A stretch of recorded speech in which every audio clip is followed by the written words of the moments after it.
Beyond the newsroom, where untold story is revealed. Omanyi olwaleero olubadde so busy. Breaking news. Sauda Madada naye agatiddwako ku balala abagenzi maaso n'okubeera nga bakwatibwa ab'ebyokwerinda. Kyalwadda ki Nubian Li bamusesemye woono bamusudde mu makaage Nakawa. Bingi byonna byenkuleetedde bibadde mukuziika taata w'omubaka Muhoozi bakireke nkugambye Bobi Wine yakumya omuliro awanze omuliro n'abategeeza nti tetugenda kutya mugezezzaako okulaba nga mukola buli kimu ekisoboka. Ebuvanjuba n'ebugwanjuba ewaka wasigalawo ewasinga. Beyond the newsroom gwe mukutu ogukuleetera ekyo ekisinga katiranga naffe ng'oyita ku noti 771 44 58 ne noti 744 26 45 na bino bikulu tetulanga bafere tetulanga basawo ba kinnansi n'abagwa mu koowe eryo mwebale kutuwagira. Thank you. Okubanga mututiisa n'okubeera nga mugezaako okubeera nga mututadde tebijja kutumala mu maanyi tugenda kulwana. Omubaka Muhoozi bakireke agenze maaso n'okubeera nga ategeeza Robert Kyagulanyi Ssentamu nti taata mukama waffe obwesige bwonna tubulina mugwe era obwanga tubutunuulize omulabe waffe yekka amanyikiddwa nga General Museveni. Kaakati nno bingi byo byenkuleetedde bye weetaaga okubeera nga omanya. Ssemujju yalabudde Speaker Anita Among ku ngeri gye bawambamu abantu ne bababuzaawo teera n'ebirala byonna byenkuleetedde tuli ku BTN Media Beyond the newsroom yenzadde niye batuusaako ensonga zisemasonga. Njagala okusaba n'obwombeefu obw'ekika ekyawaggulu video eno sooka ogimpere like esobole okutambula emisinde mingi etuuke ku buli sekinoomu asobole okubeera ng'agifuna kubanga eno information eri crucial sitayakula videos kiro awo wennyini wenjagala okusabira gwe omunywanyi atannatwegattako mu butongole nti subscribing akona mukagamba osubscribe bw'omala okone wali eri mu kaddo kagyemu personalize okateekemu all osobole okubeera ng'ate ofuna notification ku mboozi zonna zetuteekayo awo wennyini njagala ogende maaso n'okubeera ng'onzikiriza nkuwe ku bigambo bino bya mubaka amanyikiddwa nga Ssemujju Nganda ate tweyongereyo. Freedom to associate, freedom of conscience, freedom to support a party of your choice. And this is not serious just because we are in an election year. Even under no elections, nobody should be abducted. I was processing PFF candidates for Rukunjiri municipality. Sam Mugumia was kidnapped, abducted from Mbarara. Up to now, we don't know where he is. Even after court issued an order for the CDF and Attorney General and government to produce him, they haven't produced him. So this parliament cannot handle business as usual, that you continue processing loans, one smaller bill here, when the civil liberties, which is the most important thing, is being violated. So I think what we will do if the Speaker doesn't set aside time to discuss civil liberties and the violation, we will have to move under the rules to adjourn matters that are on the order paper and have that important matter discussed. Otherwise, where we are going, nobody is safe in Uganda anymore.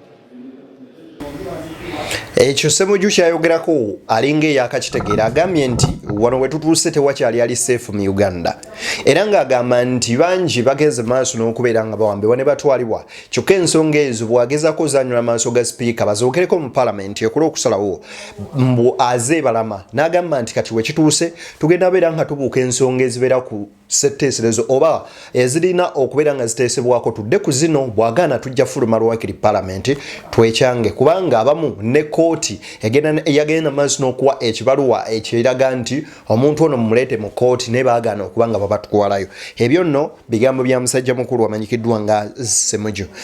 Njagala okubeera nga nkutegeeza nti mawulire gannaku nnyo nnyini ddala era tegasajjusa. Okusinziira ku information gye tufuna mwana muwala munnakibiina kya National Unity Platform amanyikiddwa nga Sauda Madada akwatiddwa. Ono nno asangiddwa luddawa. Sabawandiisi w'ekibiina kya National Unity Platform David Lewis Lubongo yavuddeyo n'ategeeza bw'ati. We have been informed of the arrest of our sister Sauda Madada by the police at Busia as she attempted to cross the border. When she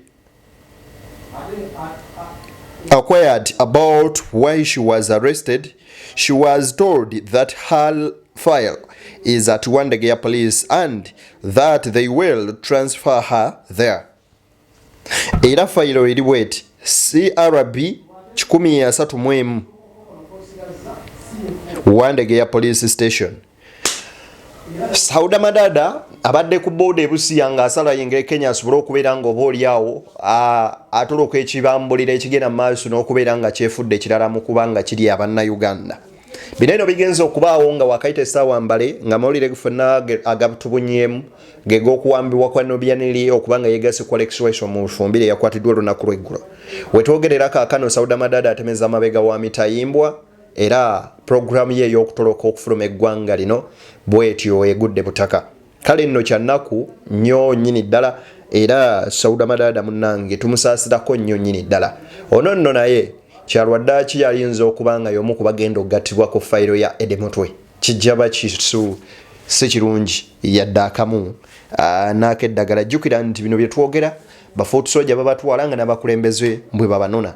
Emabegako awo omusajja mukulu amanyikiddwa nga Bobi Giant bamukutte era we twogerera munnange bamugase dda ku fayiro yaba Edimutwe. Kaakati nno ebintu bwe bityo si birungi yadde akamu n'akeddagala era tebiwoomesa nakabululu. Kaakati nno okusinziira ku information gyenfuna eri crucial egamba nti Nubian Li bagenze maaso n'okubanga bamusesema ne bamusuula mu maka ge e Nakawa era ono ye abazitooweredde.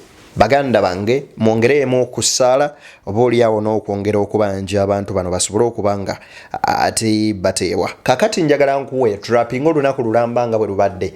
Amanye eri mu bitundu by'ennyenomugungu Kanso Muyizzi abaddeyo kono launchinga official poster ya President Kyagulanyi Ssentamu owa NUP then kwoteeka ate naye yennyini okampaininga. Abaddeyo n'omuyimbi Ssemanda Manisuuru Makangisaha era bingi bye boogeddeko. Ebimu ku ebyo kwe kuvumirira okuwambibwa kw'abantu n'okusiwa nga bw'ayogedde bw'ati. Okubalira kakasizza okubeera naffe omukunzi era omwogezi omumyuka w'omwogezi wayisa mufumbire naye ne bakola ki ne bamulyawo. Ekyo kyonna namaze mukyakugenda kulaba nti nno gye bakola search warrant ku mukulembeze waffe nti bitambula bulungi. Mbaddeyo nga mazena kuva mu byakolera bonna Mayanja wali ku ssaza gubadde tekuli gutyo nga nakalonda kabaka agenda okutogoza wano ne baŋŋamba banneetaaga e Kampala kaakati kuba ne Nubian Li bamuliddewo. Byebimere bwentambulira nga looya wa struggle essaawa eno obutafaanana ssaawa ndala yonna ekibiina kyaffe nzize wano kukunga bannamateeka gye bali mu nsi yonna, bannamateeka gye muli mu ggwanga lyonna, mwerekereze ebya ssente, mwerekereze emisango gy'ebyobusuubuzi. Eggwanga libeetaaga mujje tusimbule kubanga essaawa eno ekibiina kyaffe eggwanga lyaffe lyetaaga bannamateeka okututaasa kubajega bano abatukwata nga tulina na misango. Si bwe guli.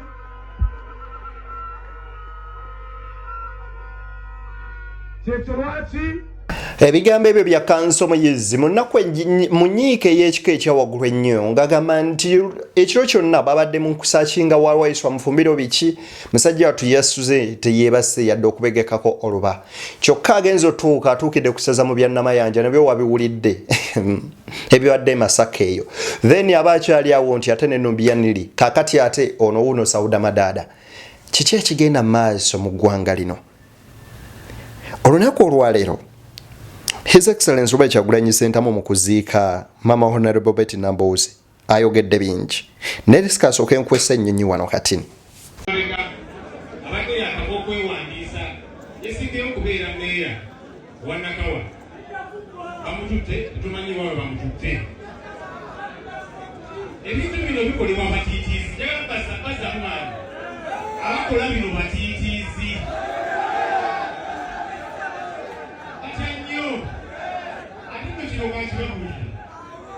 Okusingira ddala tebatya pulezidenti waffe ono batya mmwe kubanga mwabakoowa buli omugamba mubasenza luti mugamba tukooye embeera eno kati kweka okutya kwe balina Ayagala mpazza mumanyi nti kuno omutiitiizi wakozesa tetusinziire tuddemu amaanyi tukole ekisoboka kyonna tubasiibule kisobokera ddala bamuziikayo ngo bakikola ne bagoba baamiini baokote ne bayingiza bano ng'amanyi nti kakati bano bwe bali kituufu kati batulazireko ekyokukola tulina wano abaana be bazadde abazzukulu bwetuli.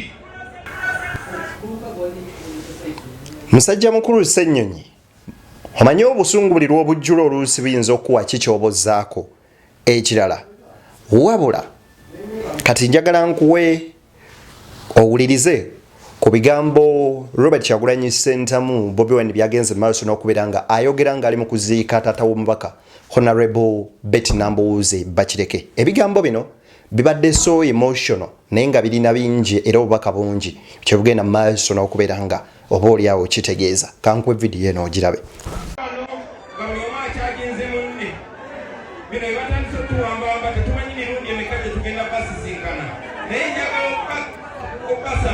Mugende nga muli confident nga mumanyi nti mu kaseera akatali kawala natemalira agenda kuvaako tugenda kufuna ensi yaffe mutuku tugenda kufuna eddembe lyaffe tugenda kuzimba Uganda tugiragaliremu n'abaana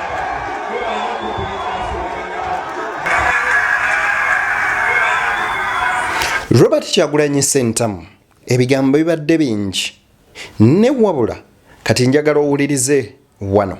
Agamba temukkiriza kutwawula yawula mawanga, temukkirizaako yadde akatundutundu bwe kati kuba tuli muntu omu, but the cause is the same. Wuliriza. Ate NUP teyagala Buganda naye ani agikulembera ye muhanda wa Kabaka ow'akabi.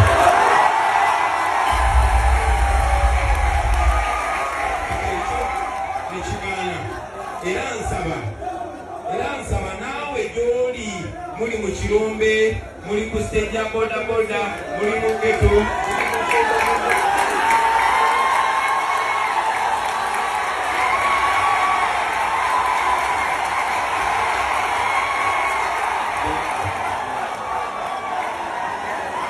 njagala okubasaba baganda bange oli ku stage ya boda oli mu taxi oli mu saluni oli mu ghetto ne banombala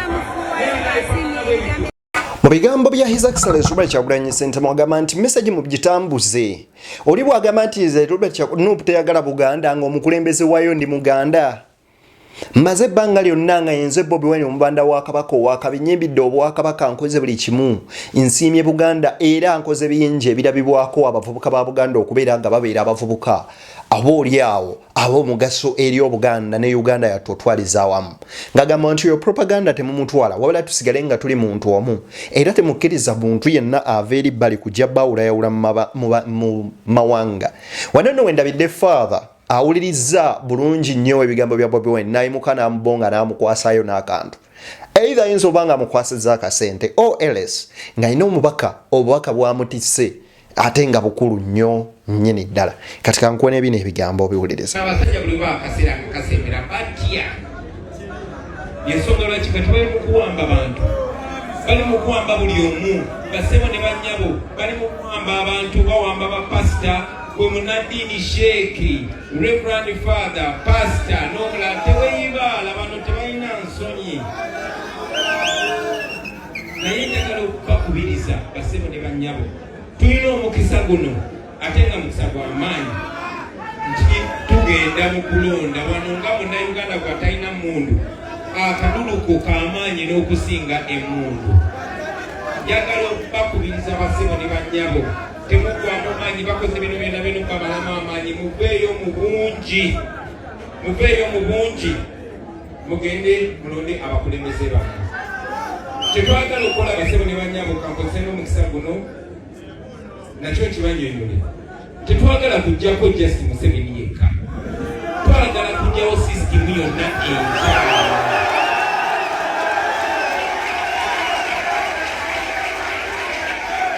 Ebintu byetulwanyisa biri bibiri.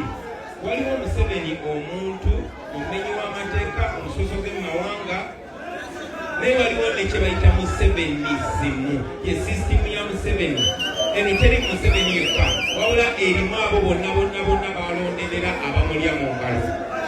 Mulina obuyinza n'obusobozi obukyusa bino ebintu nga mulikola mu mirembe basebo ne bannyabo. Ensonga lwaki babakolako effujjo mumpulira, ensonga lwaki babawamba, ensonga lwaki babakolako effujjo, ensonga lwaki bagenda mawulire ne batuyita abayayi ne batuyita abakozi b'effujjo, ensonga lwaki bagenda mu ghetto ne banoonya bambi abaana batalina masinga baterowoleza ne babakozesa ebikolobero basobole okitusinga kubanga baagala tunyiige tubakoleko effujjo.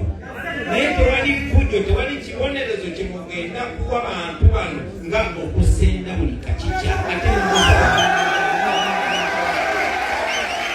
Bobi Wine ne mu mbeera ey'okusoomozebwa ey'okukaaba amazzi asigadde ayimiridde ku kigambo kye ekigamba nti we are not violent n'ate nga tugenda basiga okulula. Kakati atya abagambye teri kintu kisinga maanyi kaluluko nga tugenda mu kalulu gw'emukisa gwe tulina ogusigaddewo. Kati gwategedde kyategeeza nti tiikinga Kyagulanyi ewali yero boolawo. By'ebigambo bya Bobi Wine. Munzikirize mbateere wano budde bugenze ate mbaagaliza bye munjagaliza tusinkane nga guludde n'oyo ate yakkiriza n'ebirala bingi bijja kujja ate era osobola okubanga obifuna. Wabula obulamu bw'ekintu kikulu nnyo nnyini ddala. Mulekerawo okutambula omu, beerako group gy'otambula nayo ate era mwewale nnyo okutambula mu danger zones. Mbaagaliza bye munjagaliza tusinkane nga guludde nakkiriza. Then beyond the newsroom.